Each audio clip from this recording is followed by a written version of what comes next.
Patiala house court के अंदर ले जाया जा रहा है और पूरा मफल्ड करके चेहरा ढका हुआ फिलहाल। दिल्ली ब्लास्ट की जांच से जुड़ी एक बड़ी खबर भी आ रही है इस वक्त। आतंकी उमर नबी का एक और करीबी पकड़ा गया है। यूपी के देवबंद से एमबीबीएस स्टूडेंट को हिरासत में लिया गया है। उमर के फोन में इस स्टूडेंट का मोबाइल नंबर मिला था और उमर से इसके व्हाट्सएप चैट की बातचीत, उसकी व्हाट्सएप बातचीत की के सबूत मिले। फरीदाबाद की अल फलाह यूनिवर्सिटी का यह छात्र है और अब इसकी भी गिरफ्तारी हो गई है या उसको हिरासत में लिया गया है। जिस छात्र को हिरासत में लिया गया है उसका नाम अमजद रजा है। वो अल फलाह में एमबीबीएस का 3rd ईयर का स्टूडेंट है। यूपी के देवबंद के मोहल्ला पठानपुरा में छापेमारी के दौरान इस छात्र को कहा जा रहा है कि हिरासत में लिया गया है। दिल्ली ब्लास्ट में जांच एजेंसियों को नए नए वीडियो, नई नई तस्वीरें भी मिल रही हैं जो साजिश की परतें खोल रही हैं। जांच एजेंसियों को आतंक के आरोपी डॉक्टर शाहीन और डॉक्टर मुजम्मिल की साथ में एक तस्वीर भी मिल गई है। यह तस्वीर तब की है जब डॉक्टर शाहीन ने ब्रेजा कार खरीदी थी। जांच एजेंसियों को यह शक है कि डॉक्टर आतंकी हमले के लिए कई कार और विस्फोटक जुटा रहे थे और वो एक साथ सीरियल ब्लास्ट करने की फिराक में भी। अभी तो और कई खुलासे होने हैं जिसके बारे में आपको आगे बताऊंगा, लेकिन पहले यह देख लीजिए कि जैसे ही यह लगने लगा कि पाकिस्तान को फिर से ठोकने का नंबर आने वाला है, वैसे ही घबराए मुनीर ने पाकिस्तान में क्या किया। मुनीर ने पाकिस्तान के न्यूक्लियर कमांड सेंटर की कमान खुद ले ली। इसके लिए पिछले दिनों पाकिस्तान की संसद में 27वां संविधान संशोधन किया गया था। इस संविधान संशोधन के बाद मुनीर को पाकिस्तान का CDF यानी चीफ ऑफ डिफेंस फोर्सेस बना दिया गया। इसके साथ ही CJCSC यानी chairman joint chiefs of staff committee का पद खत्म कर दिया गया।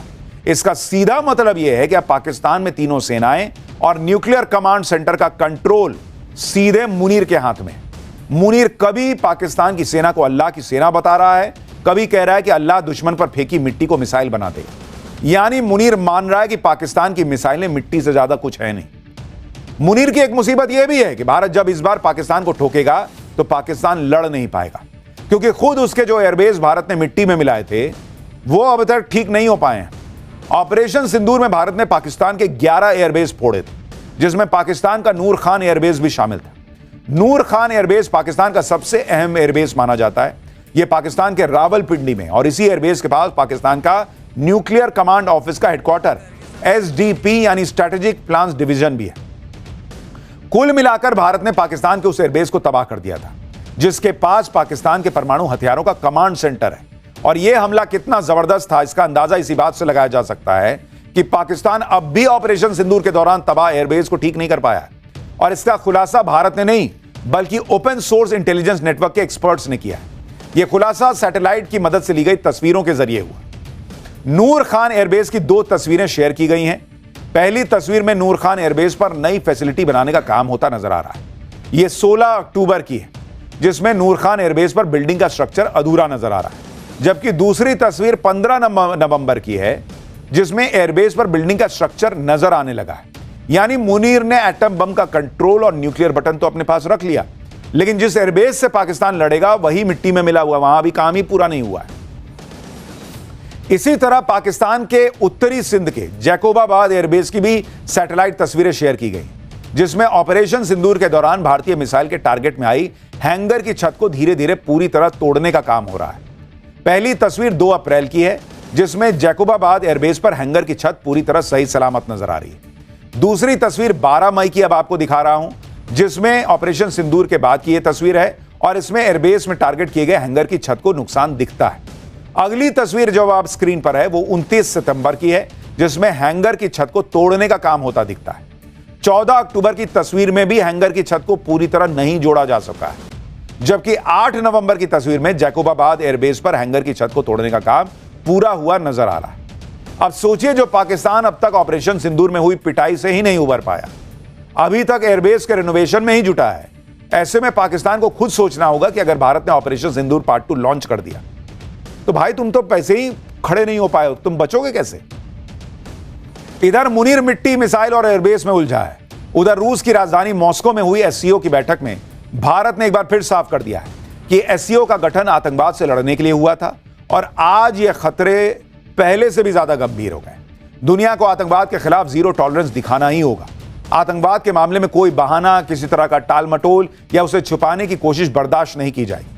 आतंक के खिलाफ कार्रवाई करने का भारत को पूरा अधिकार है, और वो अपने लोगों की रक्षा के लिए इस अधिकार का इस्तेमाल जरूर करेगा। It is imperative that the world displays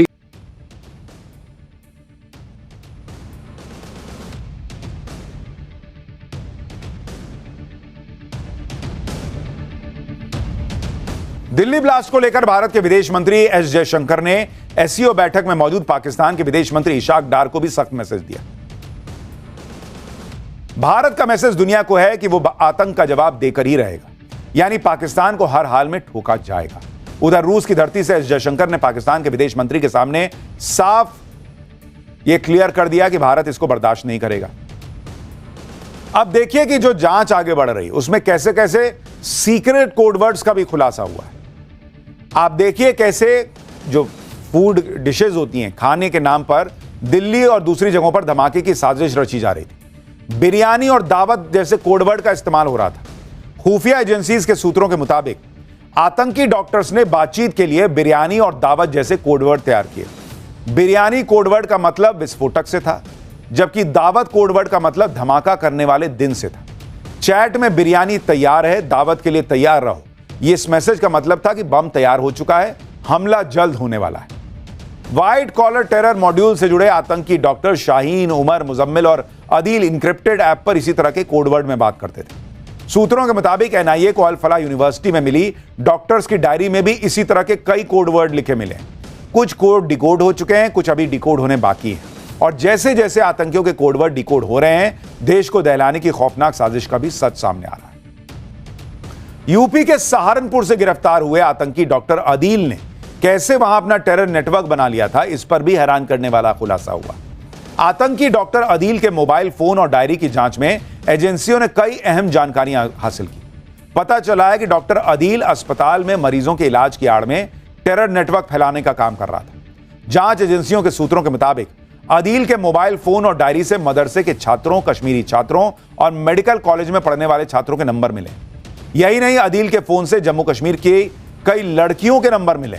जांच एजेंसीज को शक है कि आतंकी डॉक्टर अदील न सिर्फ व्हाइट कॉलर टेरर मॉड्यूल के लिए लॉजिस्टिक्स और फाइनेंस का काम देखता था, बल्कि छात्रों और युवाओं का ब्रेन वॉश करके टेरर नेटवर्क को फैला रहा था। शुरुआती जांच में इस बात के भी सबूत मिले हैं कि डॉक्टर अदील हनी ट्रैप के लिए जम्मू कश्मीर की लड़कियों का इस्तेमाल करता था और हनी ट्रैप के जरिए साथी डॉक्टर्स और युवाओं को अपने टेरर के जाल में फंसाता था। सूत्रों के मुताबिक डॉक्टर अदील की डायरी से कम 25 मोबाइल नंबर मिले हैं। इनमें से ज्यादातर सहारनपुर में पढ़ने वाली कश्मीरी छात्रों के। व्हाइट कॉलर टेरर मॉड्यूल के टारगेट में भगवान राम की नगरी अयोध्या भी थी। इस बात का खुलासा हुआ है कि व्हाइट कॉलर टेरर मॉड्यूल की मास्टरमाइंड मानी जा रही डॉक्टर शाहीन का भाई डॉक्टर परवेज अयोध्या में रेकी कर चुका था। जांच एजेंसियों के सूत्रों के मुताबिक आतंकी डॉक्टर परवेज ने अयोध्या के एक अस्पताल में इंटर्नशिप की थी। साल 2010 में परवेज ने अयोध्या के अस्पताल में काम भी किया था। आतंकी डॉक्टर परवेज के अयोध्या कनेक्शन का खुलासा होने के बाद जल्दी ही एनआईए की टीम अयोध्या जा सकती है, जहां परवेज के साथ काम कर चुके लोग या उसके साथ रह रहे लोगों से भी पूछताछ की जाएगी। यानी एक तरफ दिल्ली ब्लास्ट की साजिश में बड़े बड़े खुलासे हो रहे हैं, अस्पतालों से सलाखों के पीछे पहुंचे डॉक्टर्स का भी उन पर भी बड़ा एक्शन हो रहा है। यूपी स्टेट मेडिकल काउंसिल ने आतंकी डॉक्टर शाहीन और अदील का मेडिकल रजिस्ट्रेशन रद्द कर दिया है। अब ये दोनों कभी मेडिकल प्रैक्टिस कर नहीं पाएंगे। क्या ही करेंगे, अब तो जेल ही में रहेंगे मेरे ख्याल से। इंडियन मेडिकल काउंसिल की सिफारिश पर यह कार्रवाई की गई है। आईएमसी ने सभी स्टेट मेडिकल काउंसिल को साफ निर्देश दिया है कि अगर किसी डॉक्टर के खिलाफ टेरर एक्टिविटीज में शामिल होने के सबूत मिलते हैं तो तत्काल प्रभाव से उसका रजिस्ट्रेशन कैंसिल कर दीजिए। इस व्हाइट कॉलर टेरर मॉड्यूल का खुलासा होने के बाद फरीदाबाद